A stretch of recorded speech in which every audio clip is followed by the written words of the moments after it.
Greetings, everyone. I am Storyteller Valar, and we are back telling the story of Corvo Attano.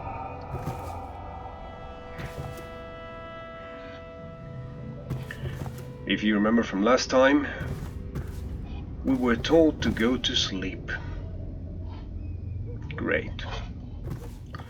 We need a good night of rest before going to war against the government itself. So without any further delay, let's go to rest. I'll go to sleep now.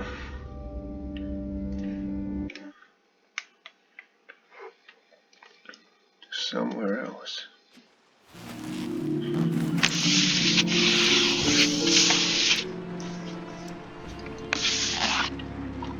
Huh. There's something weird about this.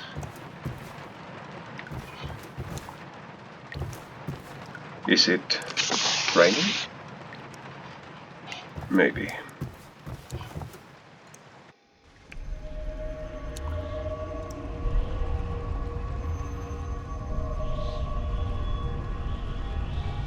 Water is falling upwards.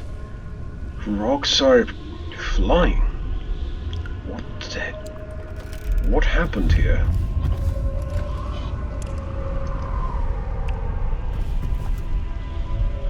What kind of devilry is at work here?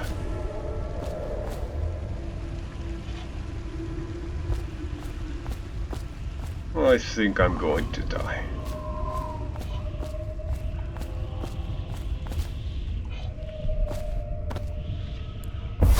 Hello, Corvo. Your life has taken a turn, has it not? The Empress is dead. Her precious daughter Emily is lost somewhere in the city, and you will play a pivotal role in the days to come. For this, I have chosen you and drawn you into the void. I am the outsider, and this is my mark. There are forces in the world and beyond the world. Great forces that we call magic. Stinks. And now, these forces will serve your will. Use this newfound power, my gift to you. Come find me.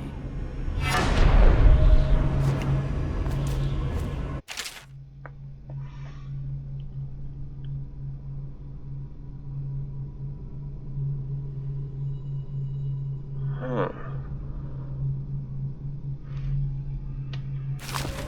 So this seems to be some kind of teleportation power.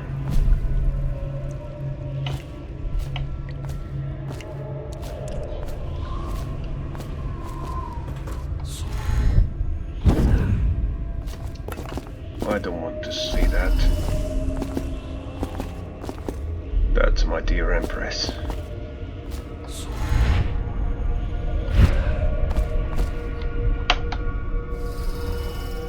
Don't want to see that place ever again.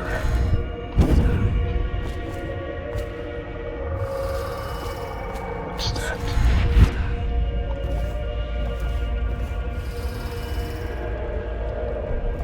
Phew. Corvo, I am very sad. They say that you are dead like mother, but I'm going to put this note in a bottle and throw it into the river because I do not believe them. Living here is very strange. I do not like it. So please, come for me if you can. This man... They resemble Lord Pendleton. Is there nothing I can do to help her? I feel so powerless.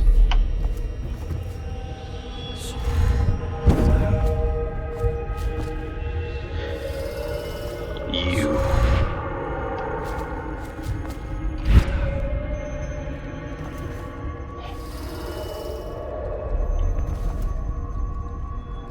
Was Jessamine just a pawn in your game?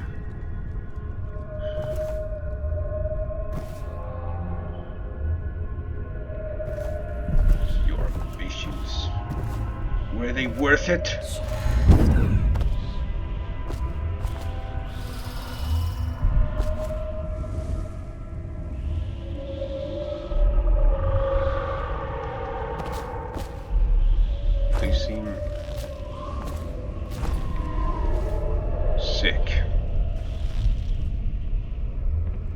this what they are doing to control the plague? Kill the sick?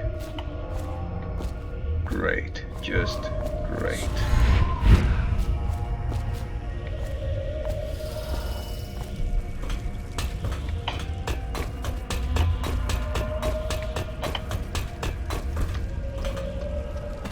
But what am I seeing? Is it the past? The future? The present? I do not know.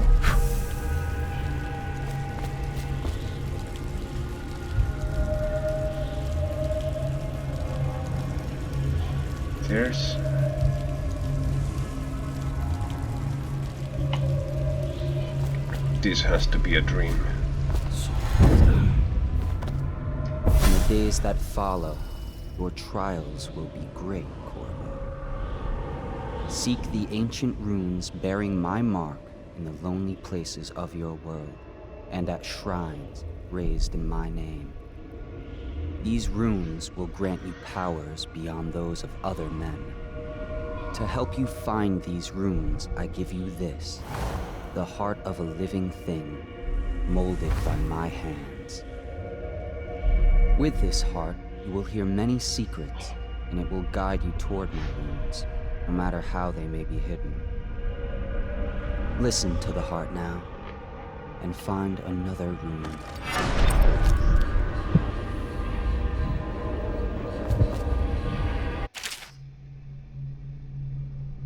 Equipping the heart in your left hand helps you locate bone charms or runes, even through walls.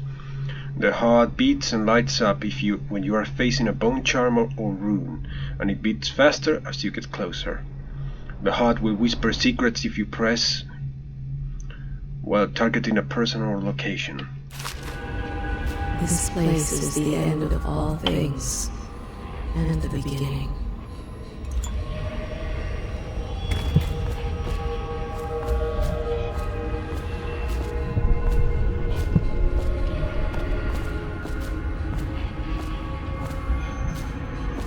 All of time is meaningless here. Neither seconds, nor centuries. That voice. Someday this place will devour all the lights in the sky. Really? Will it now? I need to go that way, and it still seems to be far. Let's see if there is. The one who walks here is all things. Cradle songs of comfort and bones gnawed by teeth.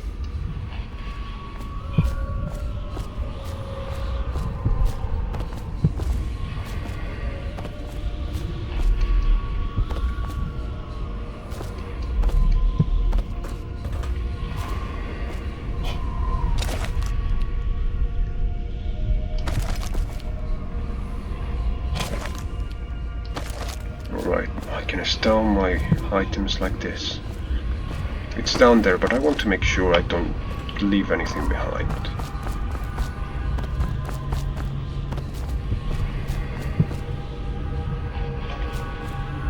This way seems to be closer.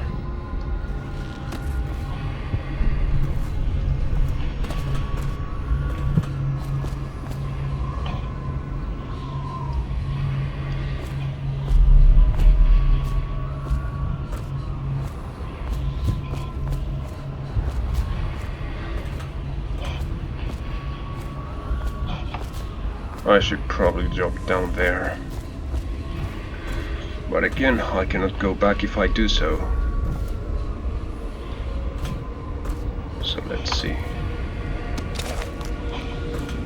An empty bottle. Nothing.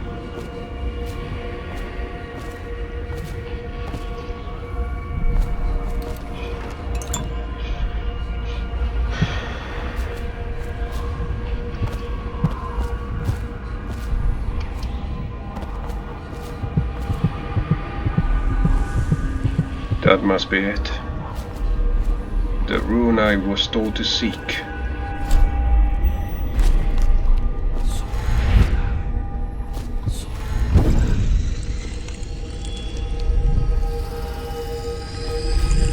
I sense a very dark power coming from it.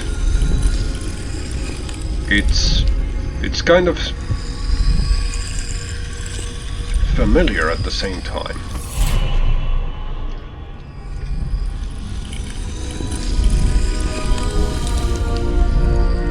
The sign in my hand.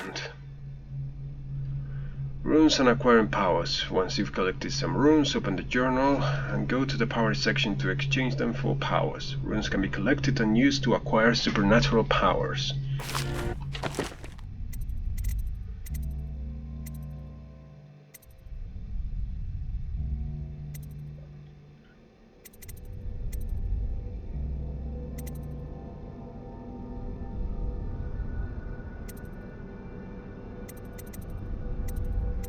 I will need a lot of runes if I want to get any of the good ones.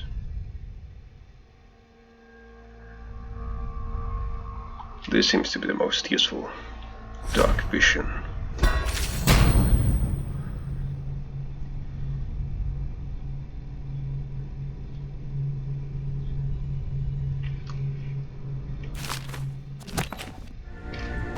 How you use what I have given you falls upon you, as it has to the others before you. And now I return you to your world, but know that I will be watching with great interest. Wait.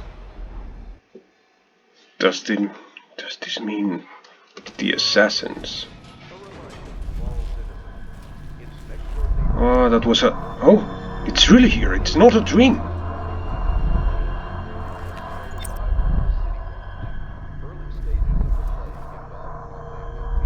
Incredible.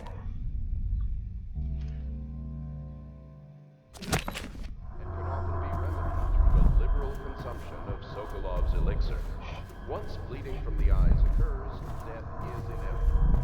All suspicions of plague, regardless of severity, must be Bone reported. charms, mystical wolfhound artifact.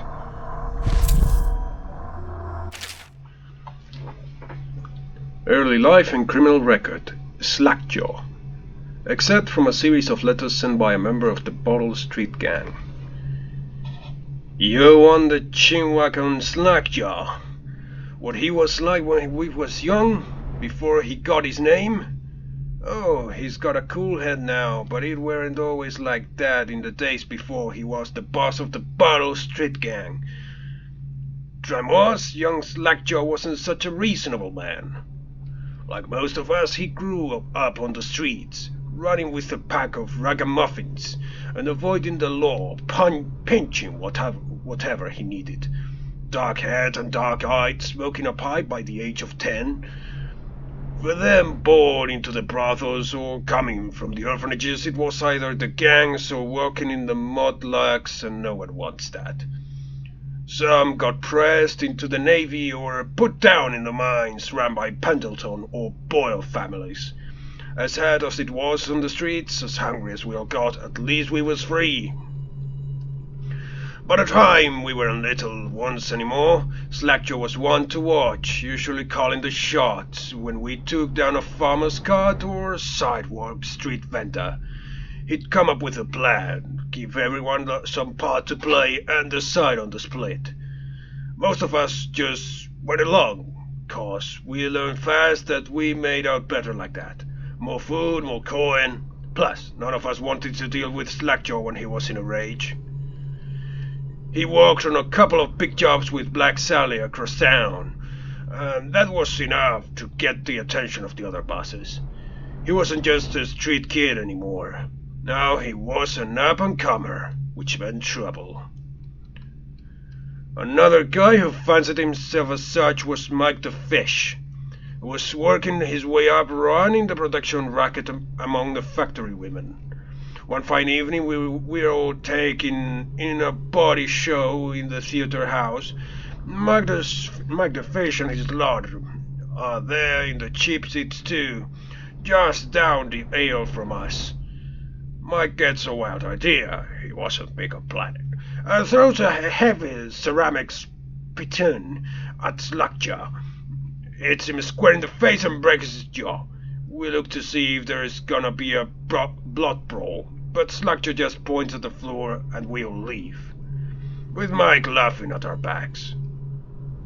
Waking up the next day without telling us why, Slackjaw motions for us all to follow. He still can't say a word, so we just come along. We stop at the docks and Slackjaw buys, actually pays coin for it, a heavy chain covered with hooks. It's for fishing in the deep, something you'd attach to a long line off the side of a ship. It's about 4 feet, made of thick links, and there are shark hooks coming off it at different angles. Slackjaw got that thing wrapped around his left arm, dangling at his side. Not sure how he knew where Mike the Fish was staying, but when we reach this girl's house, Slackjaw throws a bottle through the window just like that. It's almost noon. There's a bunch of screaming inside and Mike pokes his head out, looking wide-eyed and baffled. When he sees Slackjaw at the street, a look comes over his face that still gives me the willies. Pure murder. Mike comes out the side door bellowing like a blood duck's, holding a cleaver, heading straight for Slackjaw. When they come together in the street, Slackjaw spins and the shark hooks bite deep into Mike's arm and shoulder. He screams, but Slackjaw holds into the chain. He's standing there with his jaw broken, clenched tight, with the chain wrapped around his left arm, hooks sunk into Mike the Fish, just knifing him as fast as he can. Mike couldn't fight very well, hooked like that, and using his left hand. But he was a big guy and he took a lot of stabbing before he went to his knees. Everyone was cheering at first, but then we all went quiet. It just kept going and going until finally it was just Mike the Fish blubbering, crying like a baby, and the sound of Slackjaw's knife. When it was over, and here's the brilliant part, Slackjaw took out a note and stuck to Mike's face with a nail. It just said, "If you want a job, come to Bottle Street." Slackjaw didn't talk right for a couple of months, but word spread fast. By the end of the year, once we had a sizable gang going, he sent out letters to the other bosses telling them that he was running a brand new crew over on Bottle Street. Most of them laughed or beat up the guys who delivered the letters. Green-Eyed Trish even came back missing a thumb. But apparently Slackjaw was expecting that kind of reaction and had a backup plan. A week later, 4 of the bosses were dead. Seemed like a series of unfortunate events, but everyone knew better. One shot dead by the watch while standing in the middle of a meat market. Another sleeping and falling into the water, out cold. One of the older bosses found in a bed with his belly open wide and a TV and pear stuffed into his mouth. Still not sure what that meant. And Sheila Barnesworth was found bubbling in a cauldron of hot wax. Slackjaw sent out another set of letters, offers to the underbosses, telling them they'd be treated fair as peers. He even sent Green-Eyed Trish with one of the letters. All of the underbosses accepted. After spilling the guts of his main competition, Slackjaw went in for stabilizing his business, real net-like. Calling in favors, smoothing things over, giving everyone a little bit of coin or drink as a bonus, showing that he could be like his boss. So everything got quiet, which always makes the boys of the City Watch nervous, of course. Word went out among the Royal Spy Master Snitches, the responsible citizens group they called themselves, telling everyone working in a shop or sweeping off the front steps of their homes to keep watchful eyes for Slackjaw and his men, trying to suss out what they were up to and what had just happened. But Slackjaw ain't stupid. He greased a few palms among the shopkeepers on the watch too, telling them that he was in town to stay, and that things would be run properly from now on, without so much blood. He was finally a real boss, ready to settle into the business of moving whiskey, running the hound fights and offering up the ladies and gentlemen of the night, if you take my meaning. Then the plague came. At first it seemed like a good thing. A few people got sick and everyone wanted to buy those potions from Sokolov or Piero. Health elixir or a spiritual remedy they call them. Slackjaw told me that he saw an opportunity. We already had an old whiskey factory with a still, where we could water the stuff down and sell it discounted. Doing the same with Sokolov's elixir was a smart plan. Pretty soon everybody in the slums was sick and business was good. But after a while there were so many people down with plague that everyone got scared. Everybody started acting real nasty and everything fell apart. When people can't work, they don't even have the coin for elixir, watered down or pure. When the Empress died, it seemed like Danwell would slide into the void. Spymaster Burroughs took over, and the Watch started using all that new Sokolov technology. Watchtowers, tall boys, and Denmark pylons. They put up a wall of light across Clevering Boulevard and cracked down hard. But Slack just surprised us again. Instead of leaving town on a boat bound for Morley or one of the other isles, he stayed and kept it all together. We get as much elixir to fight off the plague as the City Watch with their taxes and rations. And that's what kept us alive so far. Signed, Crowley from the Bottle Street Gang.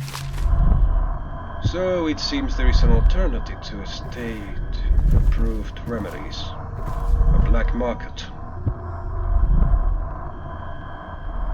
I don't know what that is, but I guess I'll take it. Might be useful for my new supernatural powers.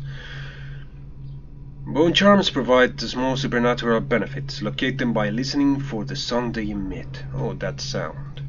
By default, you can activate up to 3 bone charms at once in the bone charms section of the journal.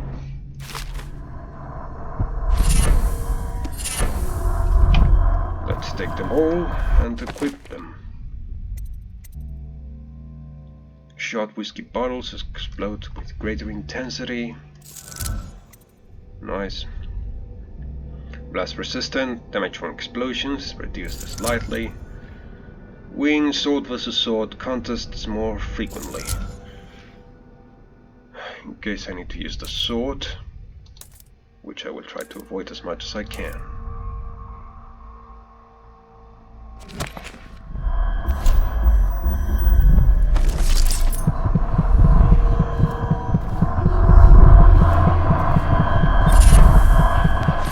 More bone charms. That's a lot of bone charms. Oh. Field serving notes, the royal spy.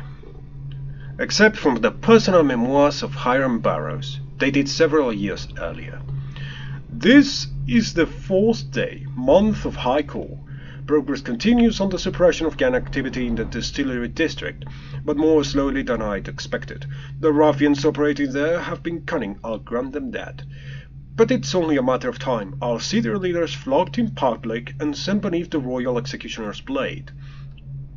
If I had my way, that mute bastard would be working night and day, removing heads that need removing. Internally, the Empress does not seem pleased with my investigations. It seems that it is beyond her thinking, against her very nature as a trusting person, to believe that traitors move among us, but I know they do. They must. No, Jessamine would rather spend her time with the royal protector. At least is likely to stop any immediate threat to her safety, but a strong arm is not what is needed against those who would undermine us. I will carve a sword to stop a poisoned wine glass or an explosive delivered by courier. It will not. There are many threats around us, threats requiring meticulous efforts to police. Young Lady Emily is undisciplined, I'm afraid. Here within Dunwall Tower, she receives instruction from the finest tutors known in the Isles, yet her mother spoils her and she spends most of her time lost in imagination, wasting her time drawing or asking Carver to teach her to fight with wooden sticks. The girl might rule the Empire some day. Every moment spent at play is a moment wasted. Shoring up security for the main gate leading into Dunwall Tower has been another pet project of late. To think that back in his day Emperor Cadwell left it open to the public during the day, allowing anyone to come and go as they pleased. If it were up to me, I'd seal off access to these streets entirely. But the Empress won't hear of it. The waterlock is much easier to protect, and if it were the only way into the tower, traffic in and out would be greatly reduced. Someday the wrong person is going to slip in and will suffer for it, mark my words. No amount of security is excessive when it comes to protecting the heads of a state. Yeah, as if any security would work against arcane assassins who could teleport. The Empress also disapproves of my plans for the Sokolov devices. Sokolov himself has no interest in security, of course, but he's vain and therefore keen to see his inventions deployed in any fashion. This wall of light he's been tinkering with has promise. In any case, at least I was able to convince the Empress to upgrade the pistols carried by the officers of the watch. Why do I worry so when no one seems to care? If I ever fall asleep, will it all sink into the ocean? Will the rough things clamber over the walls and feel themselves on our flesh? This is what I see in the same dream several times each month. If only I had more sane things, more authority, I could protect us all. Perhaps I have been working too hard. Dinner and an evening of conversation with a certain lady of refinement might be in order. Perhaps someone nice in the State District. Signed by Hiram Burroughs, Royal Spymaster. Hiram. A lady of refinement. I don't know what these artifacts are, but I'll take them all the same. Another bone charm. Mystical whale artifact. More bone charms. The Journal of Granny Rags. Except from the ramblings of a street denizen. Of course I'll tell you, dearie. I won't keep any secrets from you in the end. All the dreary days of my life are like the windows of a house. From the kitchen you can see into the garden where the leaves and stalks are brown and bug-eaten. You can see a little lump of dirt where something was wrapped in a blanket and laid to rest along the rows of twisting vines. The front room looks out into the street, where the neighbors are all setting fire to their homes, barricading themselves inside. Warm and snug, dearie. Don't forget about the bedroom either. It sees into the dreary alley, where hooligans are playing a game with an old man. The first two are hitting him with sticks, and the girl with them is kicking at his dry old ribs. Oh, to have those bones, to boil them in a pot. No one lives in my house anymore, dearie. No one you'd want to meet. When I lived here with my husband, we were fine people. Vera Moray, everyone would say. Your house is as grand as a Boyle Manor. Better even. Your dinners are lavish and your parties are the best. When that young Sokolov came to paint my portrait, I was nearly still in my prime. Radiant, he said. And he was just barely a man, so young, painting all the best people across the land. Everyone wanted a portrait by his hand, all my friends. I was the only one, dearie, wet with his paint, glistening on the canvas for a pretty coin. But it wasn't all parties and paintings. My husband and I weren't always at home, no. We travelled together, he and I, to the far ends of the Isles, beyond them even, all the way to the red cliffs of Pandicia, to dig into the rock and crawl through the caves, holding up candles and squinting at the walls. Many precious things we came upon, but none so precious as the boy with the black eyes, dearie. Oh, those marks and bones, carved so deep and polished so bright. Wait, the outsider? I brought the old bones home, hid them from my dear husband. Then I learned to boil them and carve them myself. They made such good presents, dearie. The little mute boy took them home. He loved them so. All the time he came back with new bones for me, holding them up so I could see it in his eyes. Even though his tongue was still, "Granny," his eyes would say to me, "Carve these bones for me. Make me another present." And he went so far, all the way to Dunwall Tower, the royal headsman himself now. My little mute boy and his shiny sword. But the bones were what I needed, you see. But the bones to carve and polish, scrape and gleam. My dear old husband was always tired. I made him soup and then he was sick. But the bones was all.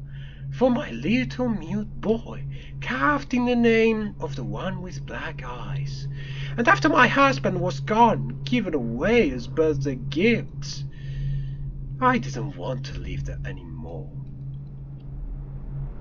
And so, now I'm old and I don't have many to give my presents to. It's sifting through the garbage for Granny Rags and feeding the little birdies that gather at my feet. No one wants to have tea, dearie, especially those Wood Louts on Bottle Street, Slackjaw and his boys, always meddling with an old woman just trying to make her way. In the end we'll be together with him, you and me in the dreary night with stars above and below. And always with the one with the black eyes, dearie. That sounds like an unpleasant character, that Granny Rags. I'll take this coin. Where are all these diaries here? Maybe the outsider brought them, now that I think of it. Rumors and sightings. Doubt. Except from an overseer's covert field report. For over a year now I have lived away from the Abbey, without the company of my overseer brethren, or the guidance of the blind sisters of the oracular order. Days have passed with me sleeping in the dens of cutpurses, murderers, and worse. And the nights have seen me prowling through the worst alleys and wretched corners of Dunwall. I have taken my meals with killers. At times I have ventured beyond the city walls, meeting in forgotten graveyards and the outlying ruins frequented by those of ill means. My beard has grown long and I wear the weathered clothing and bits of boiled leather favoured by the Bottle Street and Hatter gangs, and by those rough men and women who make their trade knifing others in return of coin. My hands have run red with blood, it's true, but I have selected my targets with care, choosing among those criminals and heretics who were not fit to live, executing them justly and using their deaths as a means of building my reputation. So far this trick has allowed me to make my name among my murderous colleagues, without taking the lives of the innocent. My goal is singular. I must impress the assassin named Daoud in order to get close to him. Of all the practitioners of black magic we have tracked, none concern the Abbey as much as Daoud. It is said that his mother was a witch from one of the archipelagos off the Banditian coast, taken captive by pirates venturing far from the Isles. According to legend, by the time the ship returned, the captain was dead and the witch controlled the crew, with Daoud still a shadow in her belly. The earliest stories tell of a gang killer without mercy, moving among the shopkeepers and city officers of Dunwall like a reaper through wheat.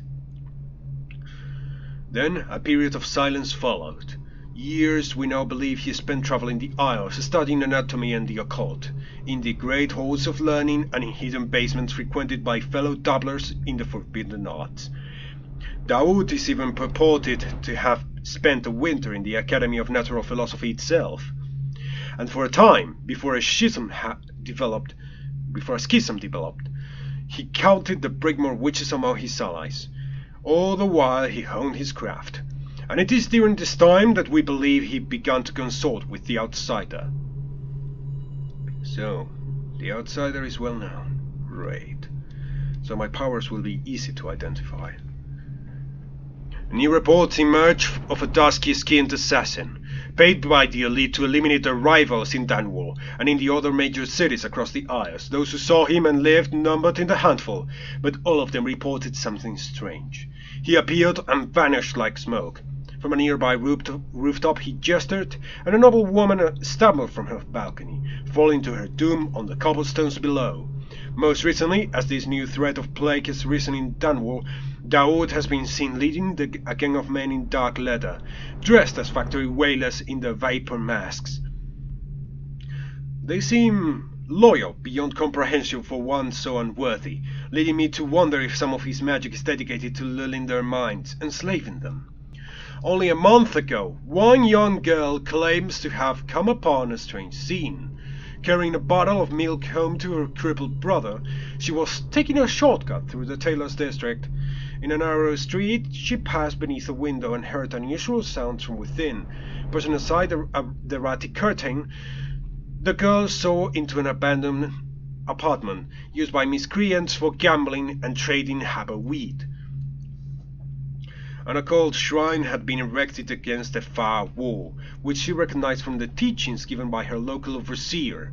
A man she described as resembling Daoud was kneeling before the shrine, muttering to an unseen spirit as if in argument. He took a carving made of pale bone from the altar before him, and the lights all went out in a gush of unclean wind. Quiet as a field mouse, she slipped away, running until she reached her home. There can be no doubt. Daoud is an agent of the outsider and must die. For there is no limit to the evil this man might do. This is my solemn oath, and the great purpose of my life.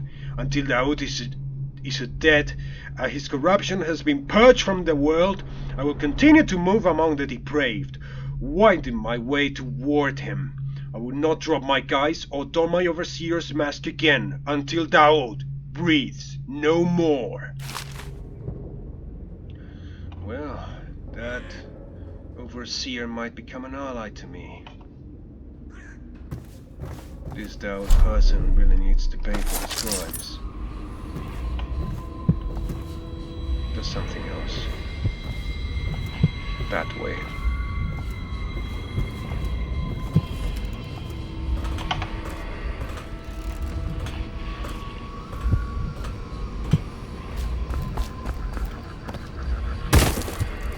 Alright, I heard myself. I thought the drop was shorter.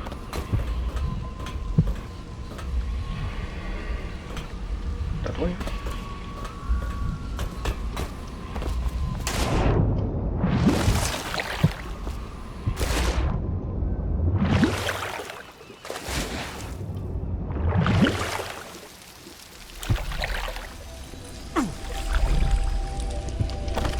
Alright.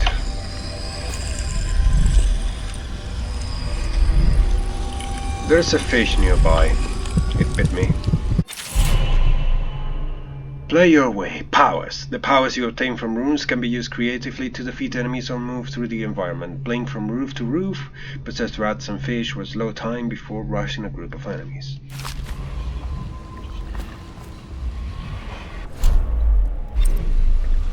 Is there anything else around here?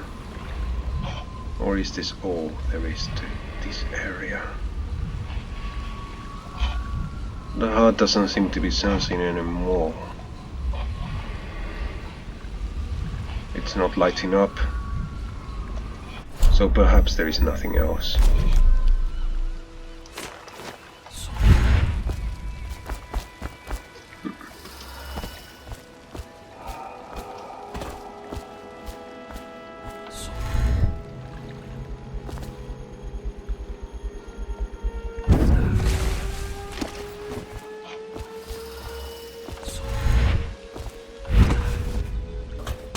Let's go up.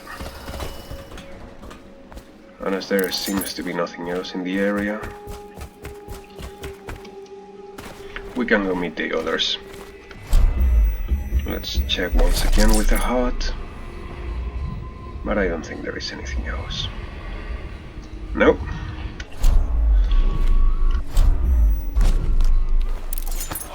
Alright. won't use it. Why? He can't sleep in regular beds anymore, or that's what he says. Says he was in the Navy too long. Can you believe it? Oh, That pile of wood out there? It's a hovel he built from an old rowboat. Where does Admiral Havelock find these people, I wonder? He seems to have a lot of power and influence. Well, let's get down to it. First off, I know that assassination is dark business, but sometimes good men have to do bad things to make the world right. Our purpose is clear. We want to restore Her Majesty's line by finding and putting Emily Caldwin on the throne. To those ends, we'll hide, act in shadow, take them apart, piece by piece. Tonight, High Overseer Campbell dies by your hand. It won't be easy. He's protected by his overseers, an army of religious zealots. But if anyone can do it, you can. Your exploits are legendary. Campbell carries a private journal. Once you've eliminated him, get the journal, because we think it contains Emily's location. Recovering her is obviously critical, assuming she's alive. That's the gist of it. Remember our cause and strike true. We're counting on you. Another thing. Campbell is holding a former overseer by the name of Martin. He's one of us, and if you manage to find him, give him whatever help you can. He's a master strategist, and he got caught working for our cause. It'd be good to have him back here at the Hound Pits. I will try. The exquisite tall boy. I should learn about these machines. They seem to be from Sokolov. Except from a letter of public concern by anonymous authors. What you've read here is the truth, regardless of what you would hear from the authorities who rule over us. It is no matter of coincidence that the former royal spymaster is the one who stepped in when the late Empress fell. We will remain nameless, believe that these events are interconnected. The signs of oppression are all around us. The Sokolov designs, originally intended to provide light and warmth to our homes, have been turned against us as a means of inspiring fear and controlling our movements through the city. And where did this plate originate? Some say it was imported. A wild theory? Perhaps. One of our members risked her life to obtain an internal report from the government, which we will be printing and sharing soon, called The Exquisite Tallboy, extolling the virtues of this newest member of the City Watch. To those in the streets below, these virtues are horrors, spread by stilted thugs who rain down fire on the sick and the poor. To these eyes, the Tallboy is another government bully, armed with incendiary devices, thickly armored and standing high overhead, looking down at the common people of the city. We now know that the Tallboys are heavily drugged, imbibing a substance that renders them resistant to pain, but also dulls whatever empathy they may normally possess. Exquisite? I think not. Copy these words and share them with your neighbors, and remember, when the tides are lowest, the truth will be revealed. Tides, the sea. Maybe the Overseer had a hand in this. What is his plan? What does he want? What kind of creature is he? Let's talk to our allies.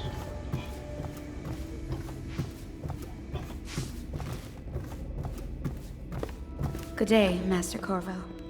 No, I'm not your master. This book, have I read it?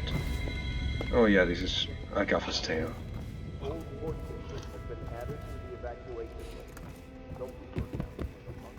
Well, I think it's probably time to depart on our mission. I will look around and see if there is anything important that we can learn about our allies before leaving.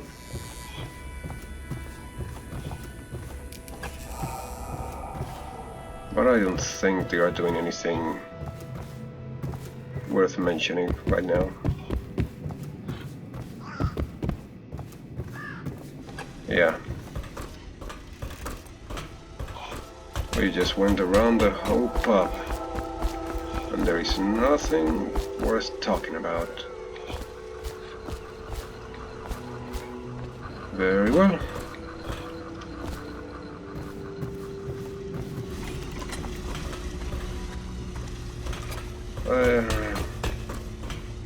We should probably look for Samuel so he can take us to where our mission requires us.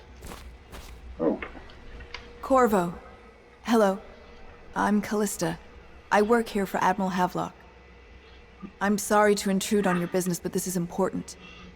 I suspect you're going to kill the High Overseer. That wretched man. There's really no reason for you to listen to me. But my uncle, Jeff Kernow, still serves as captain in the City Watch. But he's a good man, and my only family. The chatter in servant circles is that Campbell just took delivery of an exotic poison. And I think I know why. My uncle's not corruptible like the rest of them. Campbell is going to poison my uncle. Do you think you could protect him? You used to do that, right? Before you had your current profession. Before you became an assassin. I am not an assassin yet, lady. I overheard the Admiral at breakfast, talking about the Overseers. That's all I heard. And I think it's better if I don't know too much about what you people are doing.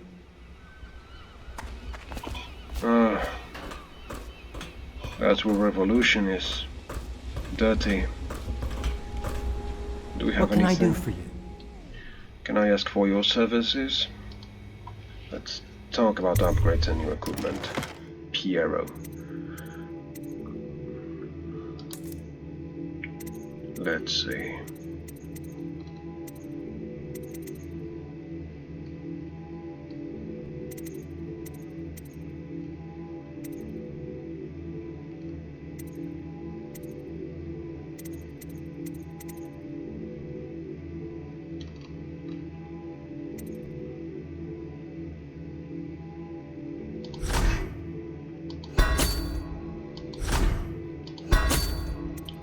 Alright, let's increase our powers.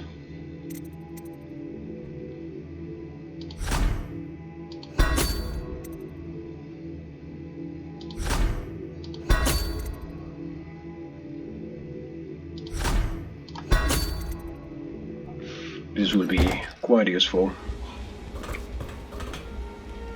Oh, the keys to your workshop, huh?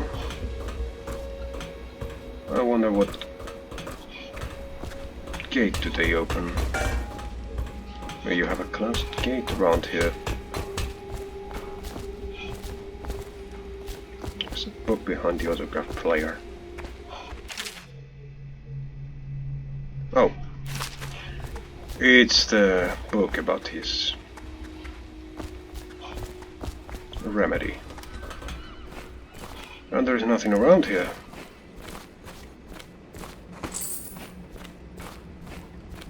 Copper wire.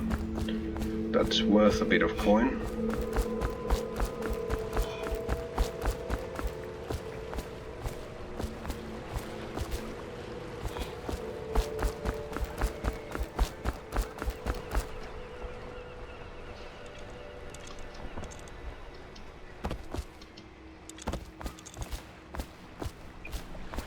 Alright, Samuel. Ready to go? Just give the signal. Let's go then. Take me to the distillery district. Let's go save a city.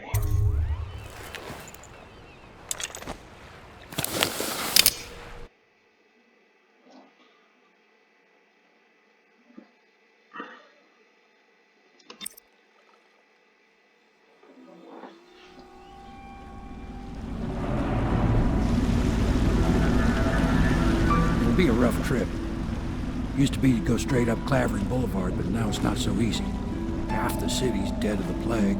The other half's fighting over what's left. City Watch still holds the bigger streets, and they've set up those wall of light checkpoints. A man walks through one of those, and he ends up burned to a crisp. Everything not controlled by the City Watch is gang territory. There are the real Oddbirds living on the fringes like that Granny Rags. They say she's nuts. She's not. I don't know which is worse. Just take your pick.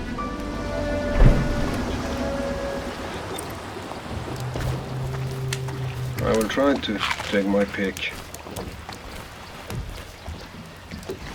I guess we should be silent and stealthy now.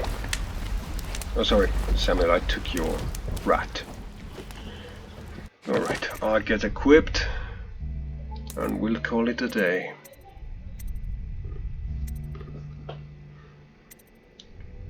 Let's see, gutter feast.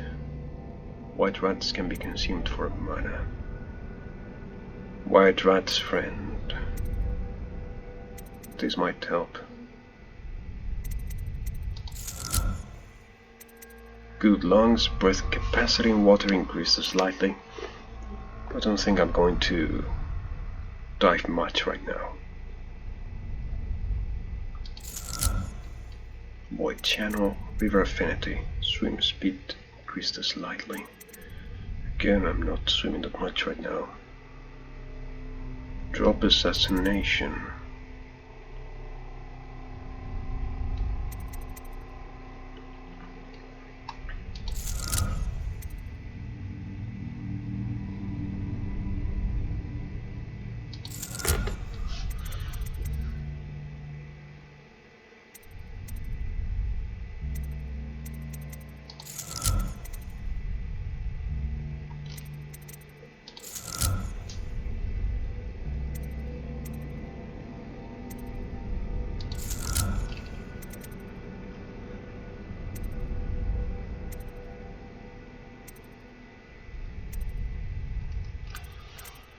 I think this is good enough.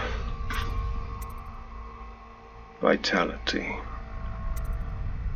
I think I will save some runes to get possession. Or bend time. Bend time seems good.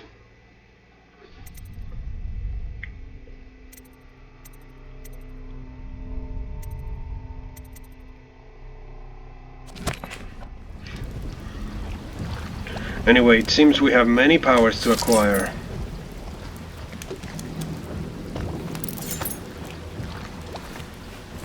And a lot of things to do in this city. It's time to see how Damwell's fate turned out after I left. And find out where Emily is being held. I don't know if I will kill Campbell. He's not a henchman. He wasn't... He was free. He had responsibility and accountability. I need to think about it. Oh, what are they doing?